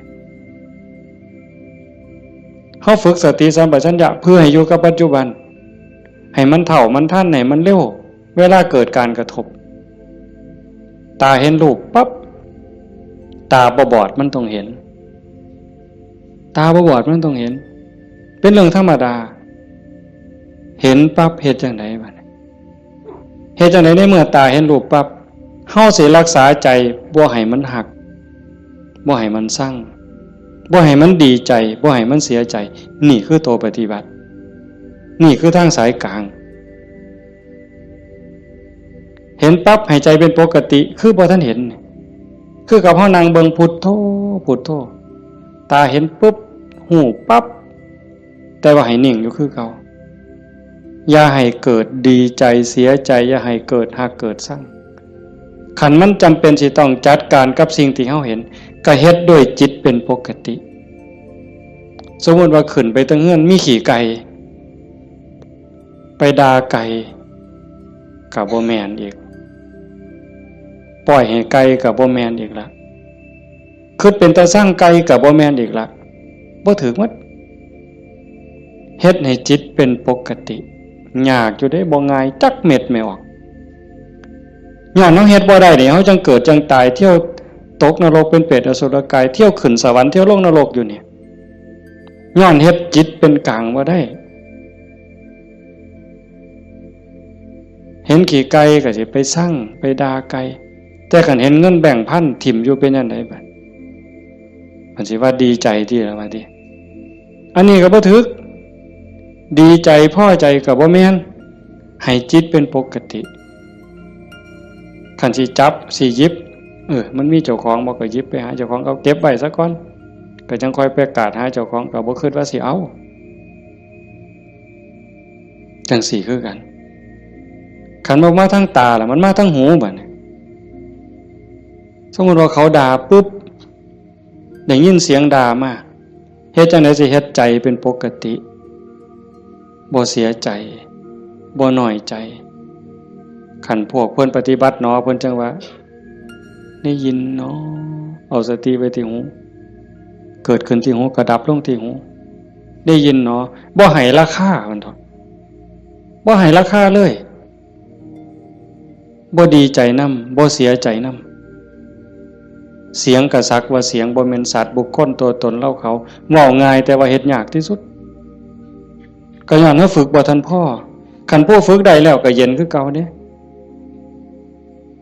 คือหลวงปู่ชาเพิ่นว่าผู้ที่ฝึกบ่ทันได้คือบ่ทันเข้าใจคนด่าย่างไปเศร้าก็ด่าไปยามแลงก็ด่าเห็นยามใดด่ายามนั้นก็ไปเครียดให้มันเป็นยังด่ากูเพิ่นว่าหมัดมือนึงเขาว่าอย่าไปหัวซ่ามาเด้อผู้มันด่าคนเนี่ยมันเป็นบ้าตัวเศร้าเครียดเศร้าสั่งนั่นคือจิตเป็นกลางแล้วกลับคืนสู่ฐานเดิมของมันคันเขาให้เขาด่าเขาจมให้เฮาบ่ฮู้ท่านว่างจิตบ่เป็นก็ไปเครียดไปขมหาทางตอบแทนสิเอาขึ้นจองกรรมจองเวรไว้แต่ขันทาย่องแล้วบัดเนี่ยเป็นจังไดบัดแต่คำย่องคำย่อมากเฮาก็ดีใจก็บวกฟู่ขึ้นบ่ถือคือเก่าเสียใจก็บ่ถือดีใจก็บ่ถือแต่ให้จิตเป็นกลางๆนี่คือข้อปฏิบัติธรรมชาติจิตเป็นจังซั่นมันบ่เคยฮักไผมันบ่เคยสร้างไผจิตนี่ฮักก็บ่เป็นสร้างก็บ่เป็นดีใจก็บ่เป็นเสียใจก็บ่เป็นโลภโกรธหลงก็บ่เป็นย่านหยังก็บ่แม่นมันเป็นปกติของมันอยู่กลางๆจังซั่นแต่ว่า รักโกรธเกลียดกลัวอิจฉาริษยาน้อยเนื้อตามใจย้อนกิเลสมาย่อมแขกมาเยี่ยมเนี่ยมันพาเจ้าของบ้านป้วงเดี๋ยวนี้กระซำกับเฮาอยู่เฮือนธรรมดาเนี่ยแล้วเคยเห็นอยู่ตัวบางปีใหม่นี่ลูกหลานเฮาอยู่เฮือนธรรมดากับพ่ออยู่บัดหมู่มาชวนกินเหล้ามันก็เมาอยู่เฮือนเฮาหั่นแหล้วเป็นจังได๋ซั่นพาเจ้าของบ้านป้วงเลยให้เฮารักษาใจเจ้าของให้เป็นปกติเฮาบ่พึงปฏิบัติเพื่อสิ่งนี้เด้โยมตาเห็นก็ให้รักษาใจไว้ปกติหูได้ยินก็รักษาใจไว้ให้เป็นปกติจมูกได้กลิ่นหอมเหม็นก็ปกติลิ้นได้รสก็ปกติแซ่บบ่แซ่บนัวบ่นัวก็ปกติคันมันสิเติมก็เติมไปที่ละน้ำปลานั่นสิเติมเกลือก็เติมไปที่แต่อย่าไปคิดสร้างแม่ครัวอย่าไปจมให้เขาหนาวร้อนมันหนาวมากก็แม่นว่าสิทนกรรมฐานนี่บอกว่าให้ปล่อยว่างหนาวก็สิเสืออยู่ซื่อๆบ่ห่มมันดอกผ้านี่มันก็แล้วแต่ว่าธรรมชาติมันก็ให้ห่มแต่ว่าก็อย่าทุกข์อย่าเดือดร้อนรักษาใจเป็นปกติคันบ่จังซั่นนี่คนมันติดชั่วก็ติดได้ไม่ออกดีก็ติดชั่วก็ติดแม่นบ่หมู่เจ้าว่าเมื่อไผสิเถียงสมมุติว่าตาเนี่ยมันก็บ่แม่นว่ามันสิมักแต่ของถูกใจมันเด้บ่แม่นแต่สิถูกตาแล้วมักเบิ่งได้สมมุติว่าเห็นผู้สาวเห็นผู้บ่าวเห็นคนงามที่เฮาพอใจบ่แม่นเฮาสิเบิ่งแต่คนที่เฮาพอใจเด้คราวเดียวก็เหลียวเบิ่งก็ดีใจโอ้ยงามเนาะโอ้ยพอใจเนาะบ่แม่นแต่จังซั่นอันคนผู้เฮาสร้างนี่แม่ออกเคยเป็นบ่ว่าจะเป็นกูสร้างปานตาสิแตกเพิ่นว่าสร้างปานตาสิแตกแต่ว่าแม่นเบิ่งบ่เศร้าเนี่ยเอ้าเคยเป็นบ่หมู่เจ้าบ้าหือดีซั่นคำนั้นเป็นตาสร้างกูบ่อยากเห็นก็อย่าไปเบิ่งอีกติล่ะเพียงจังเบิ่งบ่เศร้าซั่นเห็นบ่นี่คือมันโง่อาตมาผู้หนึ่งล่ะโง่แนวเนี้ยผู้ใดเศร้าโง่เนี่ยสาธุนำเด้อว่ามันเป็นตาสร้างยังไปเหลียวเบิ่งดูอยู่เอ้า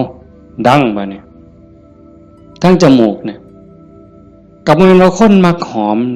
ติดหอมอย่างเดียวได้ไม่ออกผู้เจ้าเป็นบ่ติดเหม็นแม่ปลาแดกแม่ปลาแดกเหม็นนี่ฮะว่าปลาแดกหอมเนี่ยตำบักฮวงคือสีแซ่บเพิ่นว่านักกับไปกว่านั้นเล็บตีนสักโอ้ยบ้าหือดี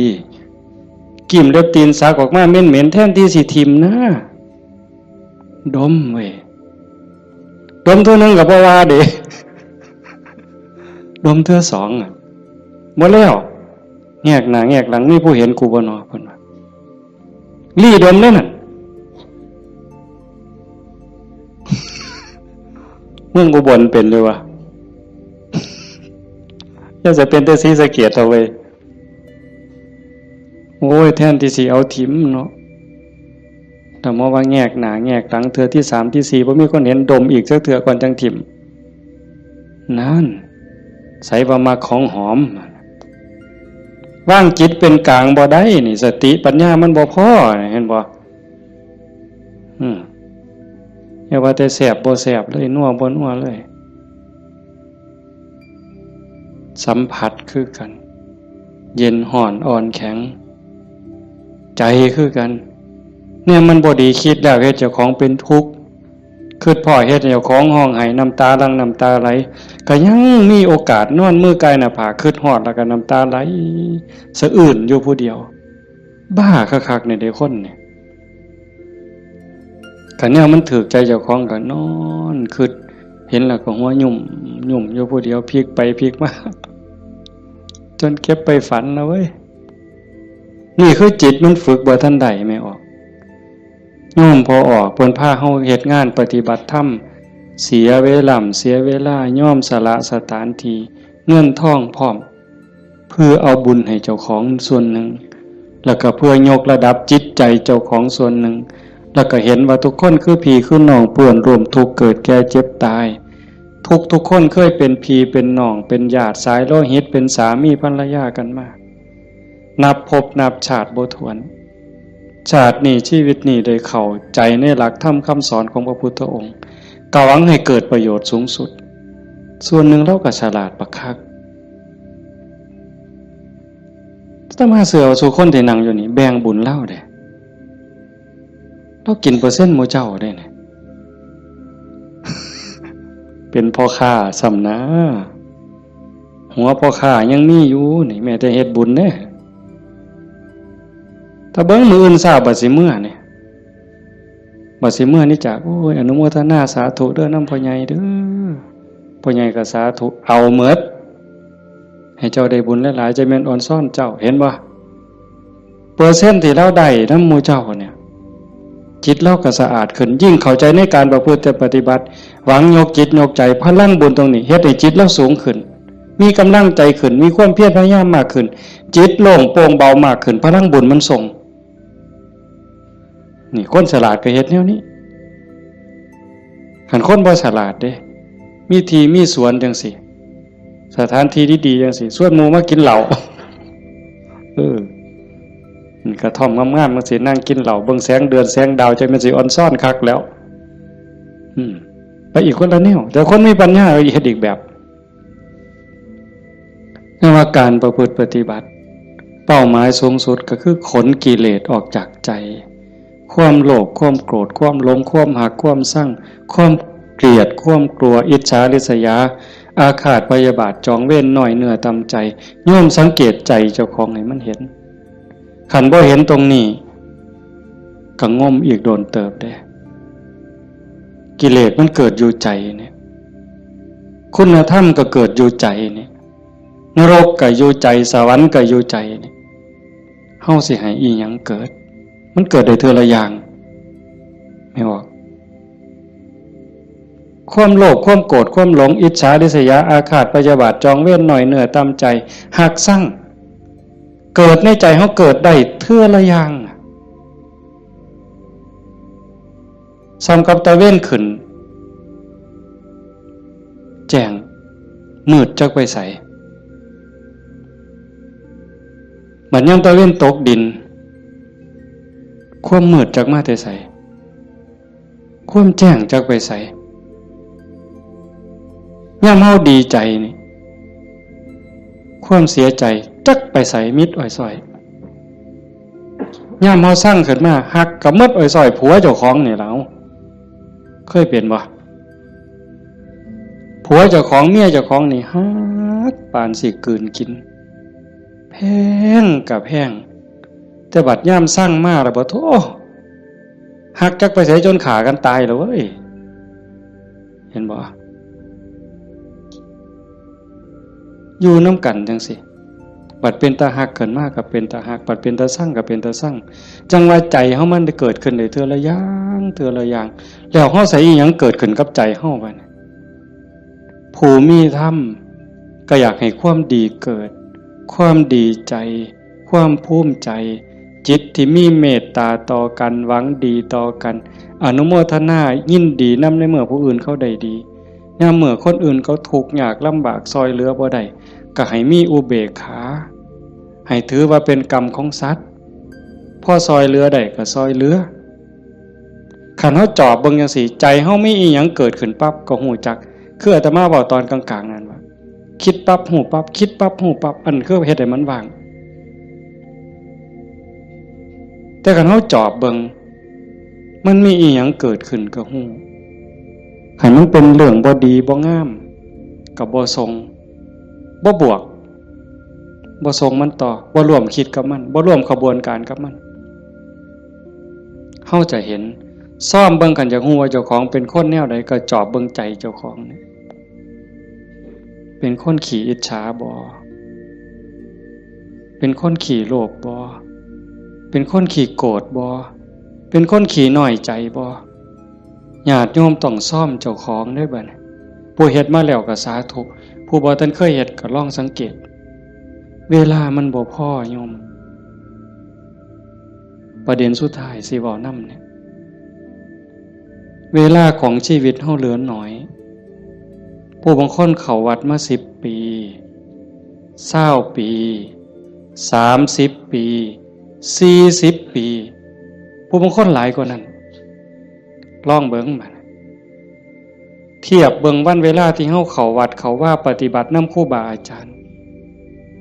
นับเงินทำบุญกันหลายแสนลองเบิ่งเด้นับเงินที่เฮาบริจาคทำบุญหน่อยแน่หลายแน่นี่เวลา20 30 40ปีนี่มันเป็นแสนแล้วคันบริจาคเทื่อละ100เทื่อละ20เนี่ยเข้าหมดจักเหล้าตั้งแต่ใส่บาตรตั้งแต่ไปจังหันจังเพ่นเข้าเฮาหมดจักเหล้า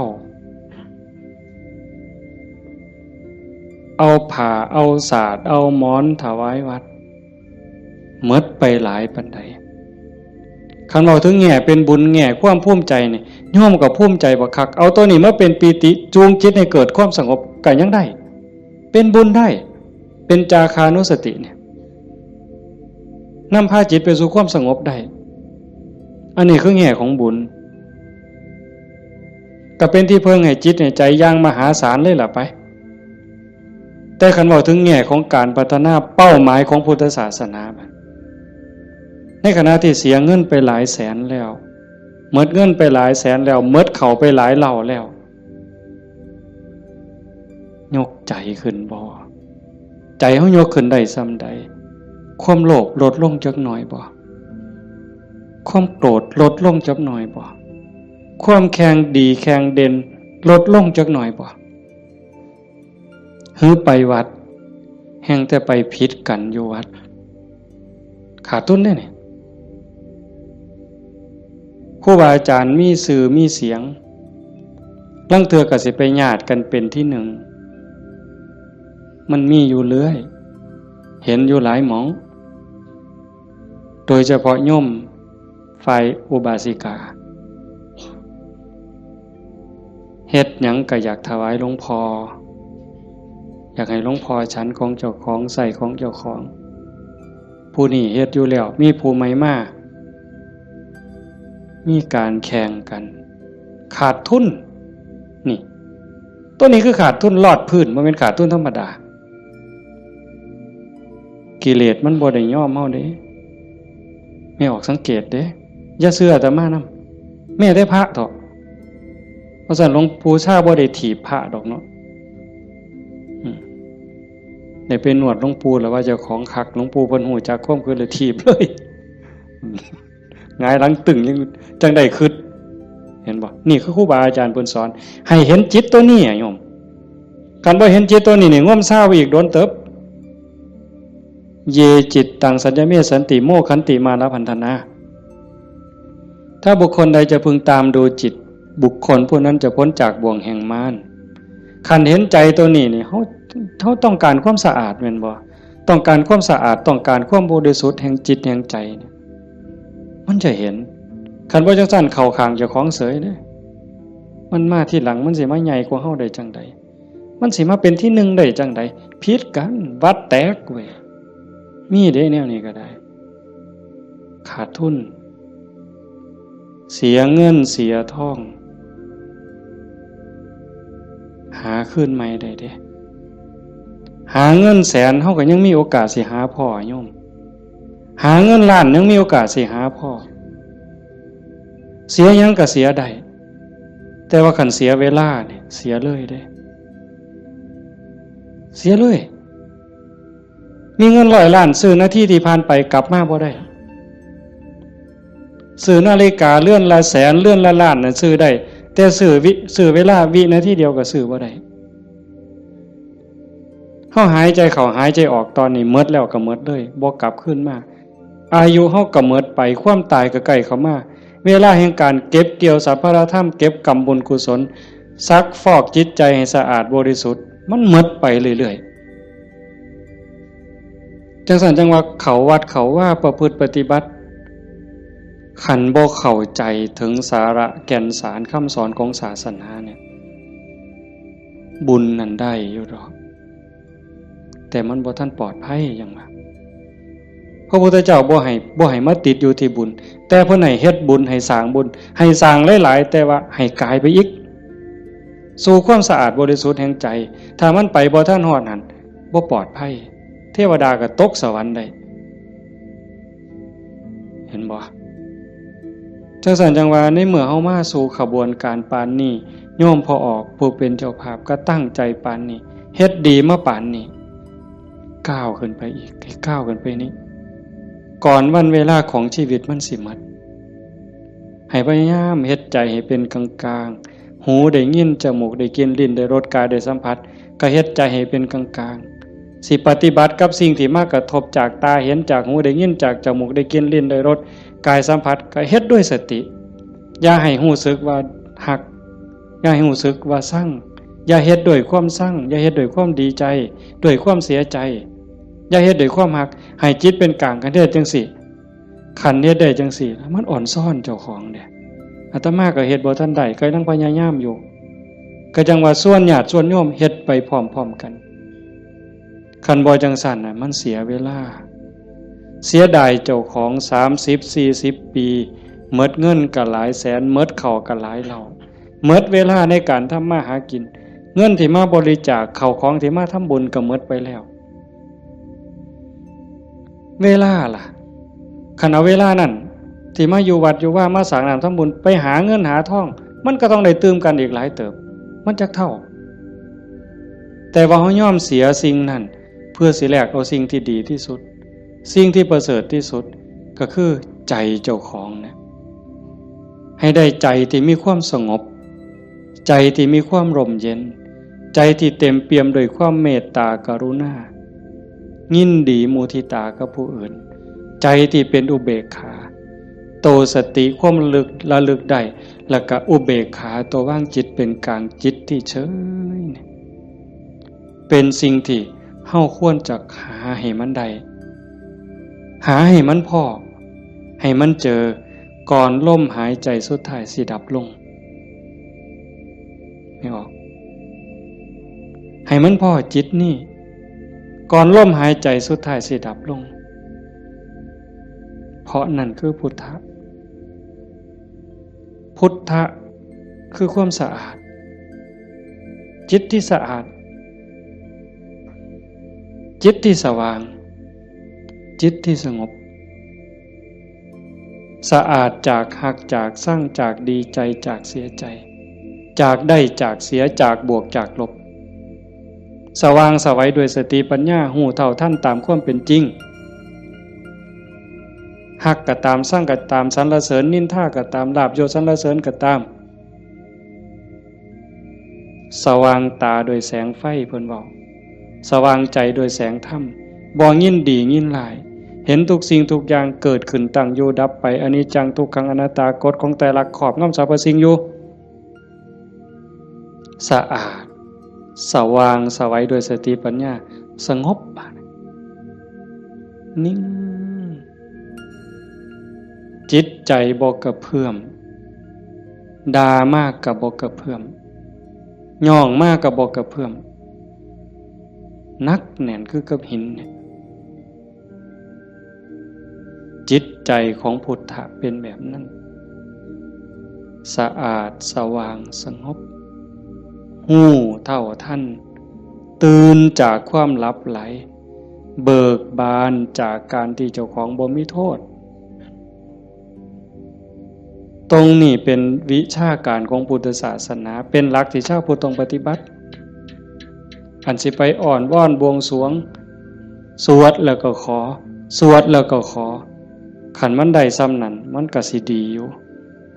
ขันมันได้พระพุทธเจ้าก็พาเฮ็ดแต่ตรงนี้ที่พระพุทธองค์สอนสลบจักเถื่อกลัวสิเป็นพระพุทธเจ้าหลวงปู่ชาลำบากปานใดอาตมาเคยอ่านพอเนาะว่าสิขึ้นไปอยู่เทิงภูว่าบ่อยากหยุ่งบ่อยากยากนำการมาหาบิณฑบาตไปอยู่เทิงภูก็สิเหี่ยวกินพุ่นเนาะเหี่ยวฉันพุ่นเนาะฝึกซ้อมจนปานนั้นบัดเป็นไข้เป็นหนาวไปอยู่กลางป่าก็บ่อยากให้ผู้พี่น้องยากนำก็ซ้อมมันสิใจขาดยามใดสิจูดไปสุดที่ถิ่มเพิ่นว่าบ่ได้ยินเสียงกวงห้องหลวงปู่เพิ่นปัญญาหลายดีเนาะอาตมาก็จังได๋ดอกมื้อนึงไปอยู่สระ อยู่สายอยู่วัดวาง2-3 มื้อแล้วก็เปิดวิทยุฟังหลวงปู่เพิ่นเทศน์แล้วว่าก็หัวอยู่ผู้เดียวจุจ่อๆสั่นๆนี่คำสอนหลวงปู่ซ่าอยู่กับเจ้าของนี่อยู่หูดังนี่เนาะอยู่กับขนตานี่ทักมุมจ่อๆธรรมะนี่โอ้จะเป็นปัญญาคักๆเพิ่นยังว่าโอปนัญญิโกเป็นสิ่งที่ควรน้อมเข้ามาใส่ตนมันบ่อยู่ไสไม่ออกคันเวลามันสิเข้าใจมันสิฮู้เล็กๆน้อยๆนี่ดอกมันฮู้ในเจ้าของนี่มันเห็นในเจ้าของนี่โอปนัญญิโกเป็นสิ่งที่ควรน้อมเข้ามาใส่ตน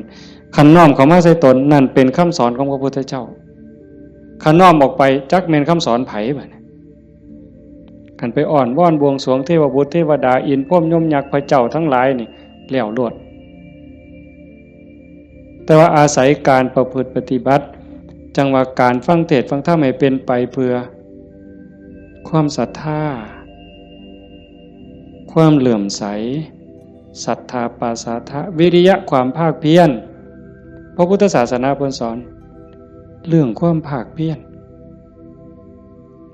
วิริเยนะทุกขมัจเจติ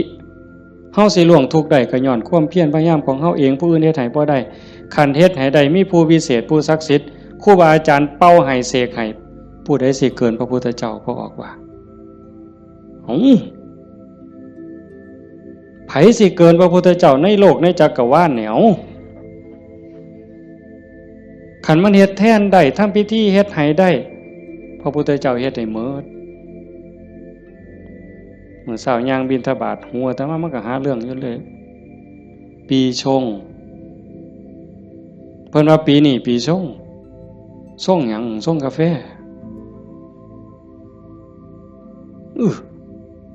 มันยากหยังกับปีกับเดือนน่ะเดี๋ยวปีชงเนี่ยเพิ่นนัดกันไปสวดมนต์สะเดาะเคราะห์มื้ออื่นทั้งศรีสะเกษพุ่นผู้ปีชงปีมะยังว่าไว้เฮาบ่เข้าใจปานใดดอกพากันไปสวดไปสะเดาะเคราะห์ไปต่อชะตาไผสิเกินพระพุทธเจ้าก็ลองเบิ่งคันมันเป็นจังซั่นมันเฮ็ดจังซั่นพระพุทธเจ้าเฮ็ดหมดอันไม่ออกมาเฮ็ดนี่ก็ต้องเฮ็ดให้เจ้าของสะเดาะเคราะห์ก็แม่นต่อชะตาก็แม่นเสริมดวงก็แม่นโดยการตั้งสติให้มันฮู้จักอีหยังผิดอีหยังถูกอีหยังควรบ่ควรตรงนี้ตรงมันแม่นพุทธะต้องเฮ็ดแบบนี้เพี้ยนมาจากภพจากศาสตร์คันเฮาบ่มีเชื่อเก่าไม่ออกบ่ออกคันว่ามีเชื่อของนักบวชนักปฏิบัติเป็นเชื่อเป็นอย่างเป็นเผ่าเป็นพันธุ์ไว้ตั้งแต่อดีตเฮาบ่มีมือมาเฮ็ดจังซี่ในเมื่อเฮามีของเก่ามานำพามาสู่การเหตุการณ์ทำจังซี่มีกัลยาณมิตรพาเหตุพาทำให้ทุ่มเทเต็มที่ถือว่าโอกาสได้เกิดมาเป็นมนุษย์ได้พบพระพุทธศาสนามีสติปัญญาหูดีหูชั่วหูผิดหูถูกยังมีสติอยู่จังสิเฮ็ดเต็มที่ก่อนมันสิหมดเวลาแล้วอย่าคิดว่าเจ้าของซ่าเด้ไม่ออกญาติโยมอย่าคิดว่าเฮาสิเฮ็ดบ่ทันตราบใดลมหายใจยังมีอยู่สติสัมปชัญญะยังหูผิดหูถูกเพิ่นว่าเฮามีโอกาสจนลมหายใจสุดท้ายจนลมหายใจสุดท้ายยิ่งเฮาฟังเทศน์ฟังธรรมอยู่บ่อยๆอยู่ประจำบัดจนหอดเฮาเจ็บเฮาป่วย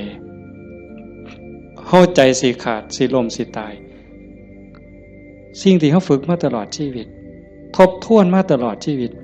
หอดเวลานั้นมันจะว่างแม่นบ่แม่นก็แล้วแต่สิว่างว่ามันเอาบ่ได้แล้วร่างกายบ่แม่นของเฮาสังขารบ่แม่นของเฮาสรรพสิ่งในโลกบ่แม่นของเฮาดินดอนตอนหญ้าบ่แม่นของเฮาแม้แต่สังขารร่างกายก็สิทิ่มอยู่ไว้นี่ว่างเด้ปล่อยเด้ตัวอย่างที่อาตมาได้พบมาญาติธรรมวันที่9 พฤศจิกายนอาตมาว่าจะพาไปสวดมนต์ที่พระใหญ่อำเภอเขืองในเพิ่นนิมนต์ไปเทศน์ก็เลยประกาศชวนญาติชวนโยมไปญาติธรรมกลุ่มหนึ่งผู้เฒ่าหน่อยที่สุดก็60แต่ส่วนใหญ่70ขึ้นไปเกิดอุบัติเหตุโยมอาจจะได้ยินข่าวอยู่ว่าจัก รถสิเลี้ยวเข้าพระใหญ่เขิมเพื่อเขืองในเลี้ยวเข้าไป2ขั้นขั้นหนาไปติดหลุมสิลงจากทางลาดยางมันมีหลุมก็คอยหยอดขั้นหนาคอยหยอดขั้นหลังก็จอดนิ่งๆรถวัดป่าใหญ่เมืองอุบลแล่นมาต่ำเขาเต็มลำหลังหัวเก่งนั่นคนอยู่ทั้งหลังนี่7อยู่ทั้งหน้า2คนทั้งหน้า2บ่เป็นหยังแต่อยู่ทั้งหลัง7คนนี่ฟ้องลงรถ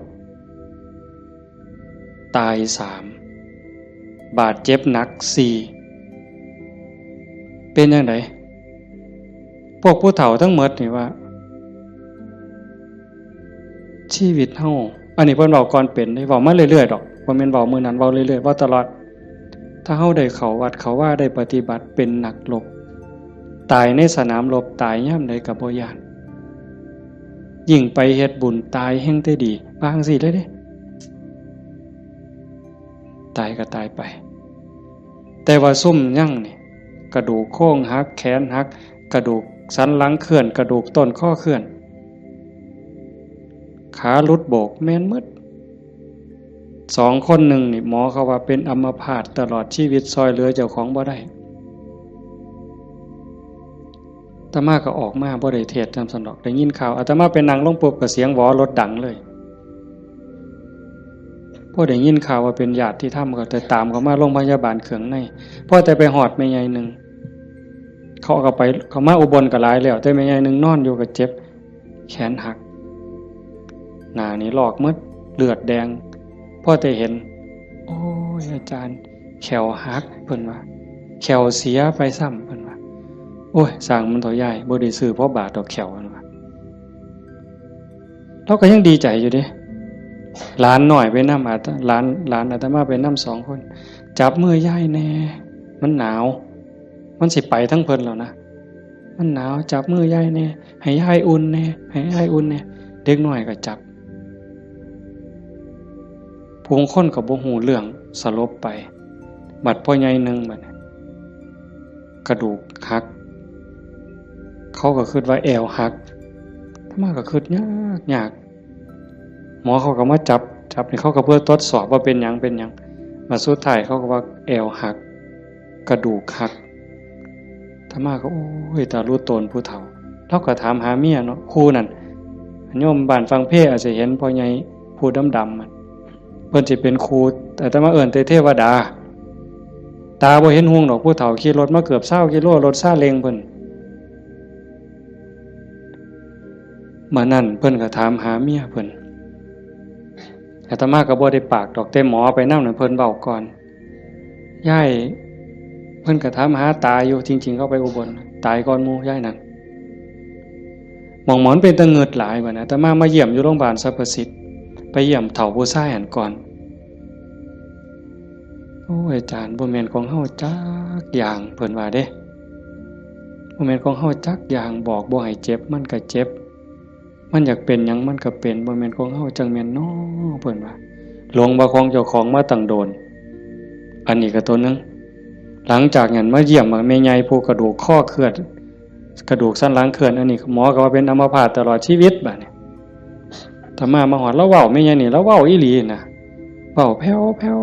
วๆเสียงดังเว้าแต่กรรมฐานแล้วเว้าหยังดอกโอ้ยบ่ย้านจักหน่อยอาจารย์เพิ่นว่าลูกศิษย์อาจารย์ใหญ่วัดโน่นกุลมบ่ย้านเพิ่นว่านั่งสมาธิ6ชั่วโมง9ชั่วโมงสำบายตายก็ดีมันสิได้เศร้าเจ็บเศร้ามีแห้งเพิ่นว่าแต่ว่าเราหลับไปยามใดวึบไปยามใดเราว่าขาวอักลากนี่มองเราอุ่นคือมันสิใจขันหลับไปยามใดปุ๊บสินคนใส่ชุดขาวเต็มอยู่ตลอดนี่คือนิมิตดีเด้คันตายในขณะนี้นี่สวรรค์เขาเอาเราไปแทบแต่ว่าเราปฏิบัติตลอดที่จริงเขาให้เราอยู่ห้องผู้เดียวเป็นห้องอันตรายแล้วผมว่าโอ้ยดีแห้งอาจารย์เขาให้อยู่ผู้เดียวบ่มีผู้ใดมากวนปฏิบัติภาวนาเมิดขึ้นเพิ่นว่าอันบ่ฮู้ทิพย์เด้นั่นเจ้าของนั่นอันตรายที่สุดเพิ่นว่าเพิ่นสำบายไม่มีผู้ใดมากวนเพิ่นนั่นบัดเอาไปเอามาภาวนาตลอดอยู่โรงพยาบาลตลอดย่างได้ซุมื้อหมอว่าสิเป็นอัมพาตตลอดทั้ง2เท่านี่ตลอดชีวิตเลยซอยเหลือตัวเองบ่ได้แท้ ดี๋ยวนี้ย่างได้ทั้งสองคนเห็นบ่หม่องอัศจรรย์หลายพ่อใหญ่เข็มนี่แม่ใหญ่ต้องค้ำเมียตายพ่อใหญ่ต้องเข็มพ่อใหญ่เข็มนี่คือทรมานตอนนี้ก็ย่างแล้วโยมแม่ใหญ่สวัสดิ์น้องสาวนั่นตายแล้วอีกผู้หนึ่งอาตมาจื้อบ่ได้ตายบ่เอาเรื่องกับรถถือว่าเป็นกรรมเป็นเวรเป็นสิ่งที่เกี่ยวเนื่องกันมาใครแม่นเฮาสิว่าแนวใดมองอาตมาเงิดอ่อนซ่อนใจคนน่ะขอบสามครอบครัวนี่ผู้หนึงเจ็บสาหัสผู้หนึงตายนี่บ่เอาเรื่องกับรถบ่เอาเรื่องกับครูกรณีถือว่าเป็นเรื่องของบาปของบุญเป็นเรื่องของวัฏสงสารให้แล้วต่อกันเขาก็บ่อยากมาซ้นเขาก็บ่อยากพาเฮาไปตายนี่มองว่าคุณภาพของธรรมะมองเข้าใจธรรมะมันเฮ็ดใจได้ขนาดนั้นคักบ่มื้อนี้แม่ใหญ่นึงผู้เตรียมเนี่ยเผาไปวาง 2-3 มื้ออายุ89ปี7 เดือนผู้หญิงเด้เลี้ยงลูกเมียใหม่ผัวเพิ่นไปมีเมียใหม่เพิ่นบ่เครียดเมียใหม่ออกลูกเพิ่นเอามาเลี้ยงพร้อม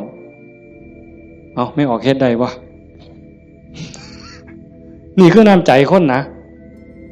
แม่ใหญ่นี่เราปฏิบัติธรรมอยู่นำครูบาอาจารย์มาตลอดลูกเราดีหมดทุกคนเป็นหมอ2เป็นครูผู้หนึ่งเป็นเจ้าหน้าก็มีอยู่2คนแต่ว่าหม่องอัศจรรย์คือเราปฏิบัติตลอดโยมไม่ออกสวดปาติโมกข์ได้ที่พระเพิ่นลงปาติโมกข์นี่แม่ใหญ่น่ะเราสวดได้อาตมาสวดบ่ได้หม่องเป็นตะงึดหลายแต่ว่าเราตกศาลาเทื่อนึงยางจงกรมมันมืดตกศาลาสมัยก่อนนั่นขาหักว่าซั่นเห็นบ่บัดมืออาตมาสิไปเยี่ยมอาตมาไปเทศฟังทั้งครูขันก็เลยว่าสิกายไปทางนั้นลูกชายเพิ่นว่าบ้านอยู่ทางนั้นก็เลยพาไปเยี่ยมลูกชายก็บอกว่าอาจารย์สิมาเยี่ยมแล้วลูกบ่ได้ตลอดแต่ว่าสติเราดีเด้เพราะแต่ว่าอาตมาสิไปเสียงรถเขาไปจอดแล้วลุกขึ้นมานั่งพออาตมาไปนั่งลงแล้วก็กราบได้เท่าเดียวดอกก็นอนมันวิ่นหัวปานนั้นเราก็เว้าธรรมะโต้ตอบได้ทุกเรื่องสติบ่ขาดลูกหลานจักว่าเท่าใดมาเต็มเฮือนแล้วจำได้ฮอดซุมบ่นุ่งผ้าว่ามันชื่อหยังนิสัยมันดื้อบ่ดื้อแล้วฮู้ผู้นี่หมองลูกหลานไว้ย่าย่ายอยู่อีกเด้อโอ้ยมันทุกข์มันยากบ่อยู่ดอกอยู่น้ำหลานอีกแน่อยู่โดนแล้วผู้นี่มัดมือสิใจขาดหลานผู้เรียนอยู่จุฬากำลังขึ้นรถลูกชายว่าย่าถ่าหลานเด้อหลานกำลังขึ้นรถโอ้ยถ่าบ่ถ่ามันก็บ่แม่นแม่วะแล้วว่าเป็นเรื่องของเพิ่นว่าเห็นบ่เป็นเรื่องของเพิ่นบ่แม่นเรื่องของย่าหมองคักหลายว่าแล้วตายนั่นแล้วนอนตะแคงข้างขวาเลียนแบบพระพุทธเจ้าเลยสติจำได้มือสิตายแล้วกินข้าว3 เทื่อได้กินข้าวปกติเว้าได้ปกติเพียงแต่ว่านอนไปแล้วก็มาหลับเอาตอนมาดับไปตอนตี4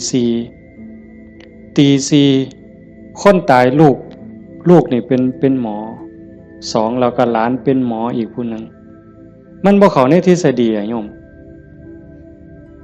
พวกนี้อยู่นำคนตายมาตลอดลูกหลานสาวอยู่ห้องชันสูตรพลิกศพพร้อมคนตายเขาพิสูจน์ว่ามันจะเย็นไม่ไงนี่แล้วอุ่นบัดเนี่ยตายไปแล้วจากตี 4กว่าจนฮอด 5:00 นเช้าเอาเขาลงแล้วยังอุ่นอยู่แต่เฮ็ดจังได๋บ่ได้เพิ่นก็ลูกชายเพิ่นก็โทรมาถามอาจารย์สิว่าแนวใดแต่มาเลยว่าบ่ต้องฉีดยาเด้อสิฟื้นหรือบ่ฟื้นเฮาบ่คิดดอกแต่ว่าบ่ต้องฉีดยาก็บ่ฉีดอยู่จักมื้อหลายมื้อเติบ4-5 คืนพุ่นล่ะอาตมาก็บ่เจอ บัดฮอดมื้อสิเผาบัดเนี่ยลูกชายเพิ่นก็โทรมาถามประมาณ3 โมงกว่าเนี่ยพระอาจารย์เฮ็ดจังได๋บัดเทื่อเปิดโลงออกมานี่หาแม่ยังอุ่นอยู่คือเก่าเนี่ยสิเฮ็ดแนวใดเพิ่นว่าโอ้อาตมาก็บอกบ่ถูกดอกโยมไขเบิ่งซะก่อนว่าซั่นแต่ว่าใส่เพิ่นใส่ตู้โรงเย็นอยู่แต่มันเย็นทั้งหลังนั่นน่ะอาตมาก็เลยว่าเอากันจัก 4 โมงก็จังถอดปลั๊กออกเบิ่งเด้อว่าถอดปลั๊กออกเบิ่งเพื่อให้มันปรับสภาพเพราะว่าตัวเย็นนี่มันอาจจะเป็นจากเครื่องใส่ไฟฟ้าหอดประมาณเฮาจะออกประมาณบ่ายโมงก็หากะลามันอุ่นมันยังอยู่ก็จังว่ากันอีกเทื่อนึงบัดสุดท้ายก็แม่นหมดอยู่ดอกเพิ่นว่าอาจารย์ประมาณเที่ยงนี่เพิ่นโทรมาก็บ่เย็นปานใดแต่ว่าย้ายบ่แข็งเพิ่นว่าเย็นอยู่แต่ว่ามันบ่แข็งคือทั่วไปคันจังซี่ก็หมดไปตามธรรมชาติก็เฮ็ดไปเด้อคือที่เว้าให้โยมฟังนี่หมายความว่าอย่าให้เราปฏิบัติมาตลอดจิตใจเราดีเรางามบ่เคยด่าไผจักเทื่อลูกว่าลูกเมียใหม่เขาผัวก็อยู่นำเมียใหม่นี่เอาลูกมาเลี้ยงแล้วก็ป้อนข้าวทอกันนี่เลี้ยงซ่ากันป้อนปลาป้อนข้าวก็บ่ให้ลูกเจ้าของคำใหญ่กว่าเด้คำทอกันอาบน้ำให้ก็คือกันสอนก็คือกันฮักทอกันใจคนน่ะมันจังว่าคันมันได้ฝึกได้ฝนมันมีธรรมมันก็สุดยอดอยู่นี่โยมพ่อใหญ่พาเฮาประพฤติปฏิบัติเฮ็ดงานจังซี่เฮามาประพฤติปฏิบัติสูงสุดก็เพื่อยกจิตยกใจเด้อสรุปตรงนี้เด้อบุญนั่นเป็นของตายจังได๋เฮาก็ได้เต็มที่อยู่แล้วแต่สิ่งสำคัญน่ะให้ยกจิตยกใจเจ้าของให้มันสูงขึ้นจากอำนาจของความโลภความโกรธความหลงความอิจฉาริษยาอาฆาตพยาบาทจองเว้นน้อยเนื้อต่ำใจ